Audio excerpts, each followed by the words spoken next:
The year was 1502. A young prince drew breath in the heart of the Aztec Empire.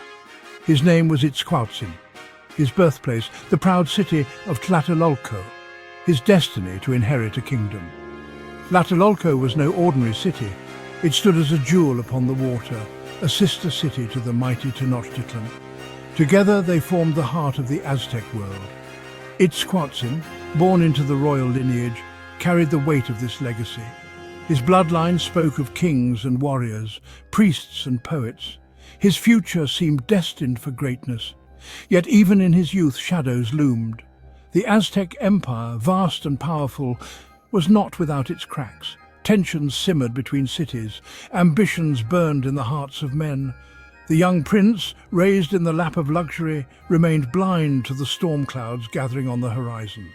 His world for now was one of shimmering canals and towering temples, a world of ancient rituals and sacred power, but fate, as we shall see, had other plans. Itzquauhtzin ascended to the throne at a time of great uncertainty. The once strong alliance between Tlatelolco and Tenochtitlan had crumbled. His own uncle, the ruler of Tenochtitlan, cast a long shadow over his reign. The young king, thrust into a viper's nest of political intrigue, faced an unenviable task. To rule a kingdom divided against itself. He was a man of peace, schooled in the arts of diplomacy. He sought to mend the broken bridges with Tenochtitlan. He hoped to restore the former glory of his city, but the wounds of the past ran deep. His efforts at reconciliation were met with suspicion and hostility. The rulers of other Aztec cities watched with a mixture of amusement and apprehension. The young king, they whispered, was in over his head. The year 1519 brought with it a series of unsettling omens. A comet blazed across the sky, trailing fire and fear. Strange lights danced in the heavens. The priests, consulting their ancient codices, spoke of impending doom. Little did they know, the doom they foresaw was already sailing towards them, carried on the wind across a vast ocean. The strangers arrived from the east, their ships like giant birds with white wings. They called themselves Spaniards, and they came bearing gifts of trinkets and treachery. They spoke of a distant king and a powerful god. Their intentions, however, soon became clear. They craved gold. They thirsted for conquest. They would stop at nothing to achieve their aims. The Spaniards, led by the ruthless Hernán Cortés, advanced into the heart of the Aztec Empire. City after city fell to their superior weapons and cunning tactics. Itzquauhtzin, watching the inexorable advance of this new enemy, knew that his city was in grave danger. He had a choice to make: submit to the invaders or fight for his people's freedom. He chose defiance. Rallying his warriors, he prepared to defend Tlatelolco to the death. The Aztecs, masters of their own brand of fierce warfare, fought with courage and determination. They hurled themselves against the Spanish steel, their obsidian blades flashing in the sun. But the invaders, with their cannons and horses, their armor and their ruthlessness, proved too powerful to resist. Section 5. A King's Defiance. Standing against the tide. Despite the relentless Spanish assault, Itzquauhtzin refused to yield. He rallied his people, his voice echoing through the besieged city. He spoke of their ancestors, their gods, their sacred duty to defend their homeland. He led from the front, his courage an inspiration to his warriors, but the tide of battle had turned against them. The Spaniards, aided by rival Aztec tribes eager to see Tlatelolco's power broken, tightened their grip on the city. Food and water ran low. Disease stalked the streets. Still, Itzquauhtzin fought on, a beacon of hope amidst the growing despair. Section 6. Betrayal and Capture. The Chains of Fate. As Tlatelolco crumbled around him, Itzquauhtzin found himself betrayed by those he had trusted.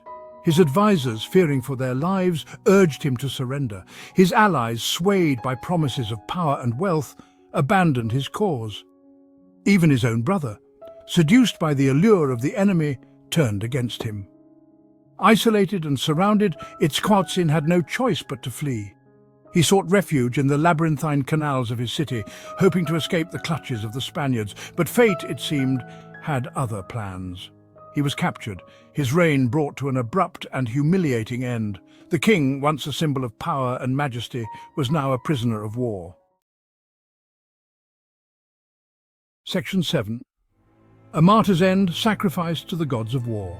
The Spaniards, eager to crush the last vestiges of resistance, devised a cruel fate for their captive king. They knew the importance of ritual sacrifice in Aztec culture. They decided to use this knowledge to break the spirit of the Tlatelolcan people. They would make an example of their king, sacrificing him to their own gods of war. Itzquauhtzin, facing his captors with stoic dignity, was led to the sacrificial altar. He knew his fate.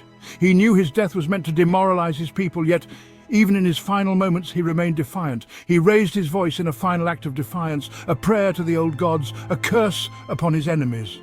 Then the obsidian blade fell, silencing his voice forever. Section 8. The legacy of Itzquauhtzin, a memory etched in stone. With the death of Itzquauhtzin, the city of Tlatelolco fell silent. The Spanish conquerors, victorious but forever haunted by the ferocity of the Aztec resistance, established their dominion over the ruins of the empire. The once proud city, its temples desecrated, its palaces looted, became a symbol of their triumph. But the memory of Itzquauhtzin lived on. His name, whispered in hushed tones, became a rallying cry for those who yearned for the old ways. His story, passed down through generations, served as a reminder of the courage and resilience of a people who refused to be broken, even in defeat. Section 9. Tlatelolco's silence, the echoes of a fallen city. Today, the ruins of Tlatelolco stand as a silent testament to the brutality of conquest and the enduring power of memory. The bustling marketplace, once a kaleidoscope of colors and sounds, is now a collection of crumbling stones. The towering temples, once symbols of Aztec might, are now shadows of their former glory. But even in the silence, one can almost hear the echoes of the past.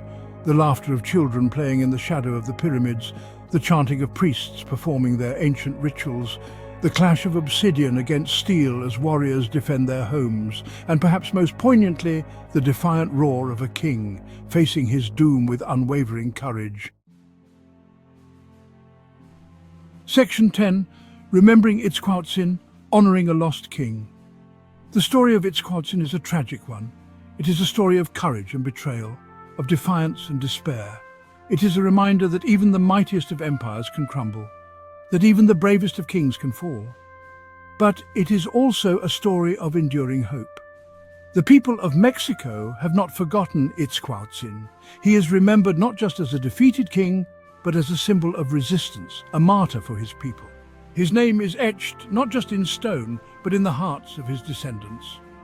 And so the story of Itzquauhtzin, the last king of Tlatelolco, continues to resonate across the centuries, a powerful reminder of the enduring spirit of a people and the legacy of a lost king.